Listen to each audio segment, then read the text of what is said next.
رسوله الكريم أما بعد فأعوذ بالله من الشيطان الرجيم بسم الله الرحمن الرحيم رب اشرح لي صدري ويسر لي أمري واحلل عقدة من لساني يفقهوا قولي۔ صحبت اور غسل جنابت۔ صحابہ کرام رضی اللہ عنہم کے درمیان غسل جنابت کا ایک مسئلہ زیر بحث آیا۔ ایک گروہ کہتا تھا کہ غسل صرف دخول پہ فرض ہو جاتا ہے، انزال شرط نہیں، یعنی واٹر ڈسچارج جو ہے وہ ضروری نہیں۔ دوسرا گروہ بیان کرتا تھا کہ وجوب غسل کے لیے دخول کے ساتھ انزال بھی شرط ہے۔ یہ طویل مباحثہ کسی فیصلہ کن صورت پر منتج نہ ہوا۔ آخر قرار پایا کہ ام المومنین حضرت عائشہ رضی اللہ عنہا سے دریافت کیا جائے۔ حضرت عائشہ نے کہا کہ رسول اللہ صلی اللہ علیہ وسلم نے فرمایا، اذا جلس بین شعبها الاربع ومس الختان الختان فقد وجب الغسل۔ جب مرد عورت کی چار شاخوں کے درمیان بیٹھ جائے اور اس کا محل ختنہ عورت کے محل ختنہ کے ساتھ مس کرے تو غسل واجب ہو جاتا ہے۔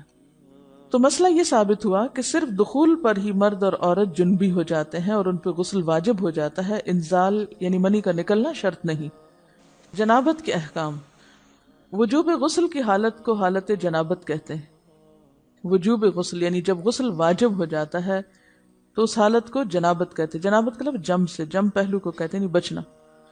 مندرجہ ذیل چار حالتوں میں مسلمان مرد اور عورت پر غسل کرنا فرض ہو جاتا ہے۔ نمبر 1، جوش کے ساتھ منی خارج ہونے کے بعد، اس میں احتلام بھی داخل ہے، یعنی کوئی ایسا خواب آئے یا ویسے۔ نمبر 2، صحبت کے بعد یعنی سیکشول انٹرکورس کے بعد۔ نمبر 3، حیض کے بعد۔ نمبر 4، نفاس کے بعد یعنی بچے کی پیدائش کے بعد۔ اس میں یاد رکھیے کہ بہت سے لوگ پوچھتے ہیں کہ اگر خواتین انٹرنل چیک اپ کرواتی ہیں تو کیا اس سے غسل واجب ہوتا ہے؟ تو کوئی غسل واجب نہیں ہوتا جب تک کہ ان چار چیزوں میں سے کوئی چیز نہ ہو۔ اس میں یاد رکھیے کہ بہت سے لوگ پوچھتے ہیں کہ اگر خواتین انٹرنل چیک اپ کرواتی ہیں تو کیا اس سے غسل واجب ہوتا ہے؟ تو کوئی غسل واجب نہیں ہوتا جب تک کہ ان چار چیزوں میں سے کوئی چیز نہ ہو۔ صرف منی خارج ہونے سے بات نہیں، بلکہ جوش کے ساتھ منی خارج ہونے کے بعد غسل واجب ہوتا ہے۔ رسول اللہ صلی اللہ علیہ وسلم نے فرمایا، جب تم عورت کی چار شاخوں کے درمیان بیٹھ کر صحبت کرو تو تم پر غسل واجب ہو گیا، اگرچہ منی نہ نکلے۔ آپ نے غور کیا ہوگا کہ طہارت کے مسائل بہت تفصیل کے ساتھ اور اپنے اندر بہت ڈیٹیلز رکھتے ہیں، اور بہت سے موضوعات ایسے ہیں کہ جو انسان کی ظاہری زندگی نہیں بلکہ اس کی نجی اور ذاتی زندگی سے متعلق بھی ہیں، لیکن اس طرح پبلکلی ان کو پڑھانا اور ان کو سکھانا یہ بھی ایک ضرورت ہے، کیونکہ آپ صلی اللہ علیہ وسلم نے انصار کی خواتین کی تعریف کی کہ انصار کی خواتین کتنی اچھی ہیں جنہیں حیا دین کا علم حاصل کرنے سے نہیں روکتا۔ تو سوال یہ پیدا ہوتا ہے کہ آخر اتنی تفصیلات کیوں؟ اور بعض لوگ اس کو ناپسندیدہ قرار دیتے ہیں، تو ایسا کرنا ناسمجھی کی علامت ہے۔ ہم دیکھتے ہیں کہ انسان اگر اللہ کے بتائے ہوئے طریقے کے مطابق زندگی بسر کرتا ہے تو اس میں خیر ہی خیر ہے، اور وہ صرف خیر اس کی اپنی ذات تک نہیں رہتی، بعض اوقات دوسروں کی بھلائی کا ذریعہ بھی بن جاتی۔ عورت کو بھی احتلام ہوتا ہے۔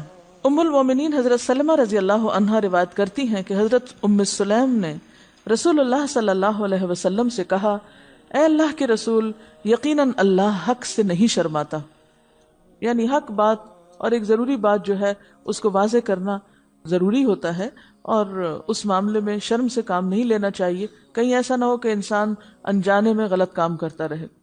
تو یہ کہہ کر انہوں نے مسئلہ پوچھا، کیا عورت پر غسل ہے جبکہ اس کو احتلام ہو؟ آپ نے فرمایا ہاں، لیکن جب پانی کا نشان دیکھے یعنی منی دیکھے۔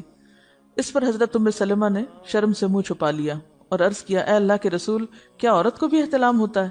آپ نے فرمایا ہاں ہوتا ہے، تیرا داہنا ہاتھ خاک آلود ہو، یعنی یہ ایک پیار کی ڈانٹ تھی۔ اور اس میں ہو سکتا ہے کہ مزاج کا فرق ہو، بعض خواتین کے ساتھ ایسا نہ ہو اور بعض کے ساتھ ایسا ہو، لیکن اس میں جو اصل چیز ہے وہ ایکسیسو واٹر ڈسچارج ہے۔ اس میں کہیں ایسا نہ ہو کہ لیکوریا وغیرہ کے ساتھ اس کو ریلیٹ کر دیا جائے، دونوں چیزوں میں فرق ہے۔ اور احتلام جو ہے وہ سوتے وقت ہوتا ہے، یعنی سو کر اٹھنے پر اگر انسان اپنے کپڑوں پر زیادہ ڈسچارج دیکھے، خواہ کوئی خواب یا کوئی فیلنگ یاد نہ بھی ہو، تو پھر غسل کرنا ضروری۔ معلوم ہوا کہ عورت یا مرد نیند سے اٹھ کر اگر تری یعنی نشان منی دیکھیں تو یہ احتلام کی علامت ہے، لہٰذا ان پر غسل کرنا فرض ہو جاتا ہے۔ اور اگر احتلام کی کیفیت انہیں یاد ہو لیکن نشان نہ پائیں یعنی خواب یاد ہے لیکن کوئی سامنے علامت نہیں تو غسل فرض نہیں ہوگا. Nivea Gel Body Lotion جو کہ اسکن کو 24 hour hydration، اس کے نان اسٹکی اور فاسٹ. ایسی صورت میں شک کی ضرورت نہیں ہے کہ نہیں میں نے خواب دیکھا اور مجھے خواب بالکل صحیح یاد ہے تو مجھے نہانا چاہیے. نہیں، محض خواب پر نہیں نہایا جائے گا جب تک کہ فزیکلی کوئی ایسی چیز سامنے دیکھی نہ جائے. حضرت ام سلمہ روایت کرتی ہیں کہ میں نے کہا، اے اللہ کے رسول صلی اللہ علیہ وسلم، میں اپنے سر کے بال خوب مضبوط گوندتی ہوں، کیا میں انہیں غسل جنابت کے وقت کھولا کروں؟ آپ نے فرمایا، ان کا کھولنا ضروری نہیں، تیرے لیے یہی کافی ہے کہ 3 لپ پانی اپنے سر پر ڈالے، پھر اپنے سارے بدن پر پانی بہائے، پس تو پاک ہو جائے گی. یعنی بالوں کی جڑیں بھیگنا، سکن بھیگنا ضروری ہے، سارے بال کھولنا ضروری نہیں ہے. جنبی کے بالوں کا مسئلہ. حضرت عائشہ کو خبر ملی کہ حضرت عبداللہ ابن عمرو عورتوں کو غسل جنابت کے لیے بال کھولنے کا حکم دیتے ہیں. فرمانے لگی، ابن عمرو پر تعجب ہے، انہوں نے عورتوں کو تکلیف میں ڈال دیا، وہ انہیں سر منڈوانے کا حکم کیوں نہیں دے دیتے؟ یہ حضرت عائشہ کی ڈانٹ تھی. یعنی وہ یہ تو کہنے کہ عورتیں بال کھول کھول کے نہائیں تو وہ پھر سیدھا یہی کہیں کہ عورتیں بال منڈوا لیں. میں اور رسول اللہ صلی اللہ علیہ وسلم ایک ہی برتن میں غسل کرتے اور میں اپنے بال کھولے بغیر سر پر 3 چلو سے زیادہ پانی نہیں ڈالتی تھی. معلوم ہوا کہ غسل جنابت کے لیے بال کھولنے کی ضرورت نہیں، مگر یہ حکم صرف غسل جنابت کا ہے. غسل حیض کے لیے بالوں کا کھولنا ضروری ہے کیونکہ وہ مہینے میں ایک دفعہ. حضرت عائشہ سے روایت ہے کہ انہیں رسول اللہ صلی اللہ علیہ وسلم نے غسل حیض کے لیے فرمایا، اپنے بال کھولو اور غسل کرو. اس میں آپ دیکھیے کہ دونوں چیزوں میں فرق کیوں ہے، دونوں کی نوعیت فرق ہے. اور حیض جو ہے وہ ایک نجاست کی کیفیت بھی ہے نا، قل ہوا اذی، تو اس کے بعد نہانا اور نہا کر خوشبو لگانا خاص طور پر اس کا سارا حکم آتا ہے. لیکن غسل جنابت میں نجاست کی وہ کیفیت نہیں ہے. یعنی حیض کا خون اور منی جو ہے ان دونوں کے حکم میں بھی فرق ہے. ٹھیک ہے نا. بعض علماء کے خیال میں جو منی ہے اٹ سیلف وہ ناپاک چیز نہیں ہے. اگر کسی کپڑے وغیرہ کو لگ گئی تو وہ کپڑا ناپاک نہیں، اگر اس کو خشک ہونے پر خرچ کے صاف کر دیا جائے تو کپڑا صاف ہو جائے گا. لیکن خون حیض پر آپ صلی اللہ علیہ وسلم کیا فرمایا؟ چٹکیوں سے مل مل کے اس کو صاف کر کے دھوئے. تو ان دونوں میں بھی فرق ہے. لہٰذا ان دونوں کے بعد نہانے کے حکم میں بھی فرق ہے. ایک میں بال کھولے جائیں گے اور بال بھی دھوئے جائیں گے اور بالوں کی جڑیں بھی دھوئی جائیں گی، جبکہ دوسرے عام غسل جنابت میں بال کھولنا اور پورے بال دھونا شرط نہیں. بہت سی بچیاں ایسی جن کی شادی ہوتی ہے اور اس کے بعد انہیں ان مسائل کا پتہ نہیں ہوتا، یا تو پھر شرم کے بارے نہاتی نہیں، یا نہاتی ہیں تو پھر وہ پورے بال دھو دھو کے سکھانے میں اور ان چیزوں میں اتنا وقت ضائع کر دیتی ہیں کہ پھر بعضوں کا شوہر کی نافرمانی اور آپس کے تعلقات میں ٹینشن، لوگوں کا خوف. تو اگر دین کا صحیح مسئلہ پتا ہو تو انسان ان تمام مشقتوں سے بچ جاتا ہے اور ایک نارمل روٹین کی لائف گزار سکتا ہے. اس میں کیا صرف 3 کپ پانی، 3 لپ پانی، یعنی 3 دفعہ کیونکہ اگر ایک دفعہ ڈالنے سے پوری طرح نہیں بھیگا تو آپ یہ بھی کر سکتے ٹیپ کے آگے سر کر کے تو ساری اسکن جو ہے سر کی اس کو آپ گیلا کر لیں. پیچھے سے بال جو ہیں اگر لمبے ہیں تو ان کو ایک طرف کر دیں تاکہ پورے بال نہ دھونے پڑے، نہ سکھانے پڑے اور نہ خشک کرنے پڑے، اور باقی جسم پہ پانی بہا لیں.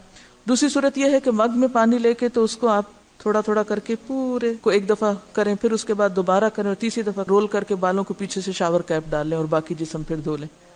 شاور کیپ سے کیا ہوتا ہے عام طور پر کہ پیچھے کے جو سارے لمبے بال ہیں پھر وہ نیچے گر کے گیلے نہیں ہوتے، وہ آپ کے سر پہ ہی ٹک جاتے ہیں. تو سر کی سکن دھوئیں اور بالوں کو جوڑے کی شکل میں باندھ کے اوپر شاور کیپ پہن کے پھر باقی جسم کو اچھی طرح دھو لیں. تو اس میں آپ دیکھیں کہ جب بالکل سر کے سکن کا حصہ ہی تر ہوگا، اور یہ 3 دفعہ کرنا ہوگا، ایک دفعہ سے نہیں کام چلے گا، 3 دفعہ کرنا تاکہ کوئی بھی بال برابر جگہ سکن کی خشک نہ رہ جائے. تو اس سے کیا ہوگا کہ جتنا کم بال گیلے ہوں گے اتنے کم دیر میں ان کو خشک بھی کیا جا سکتا ہے اور کسی بھی مشقت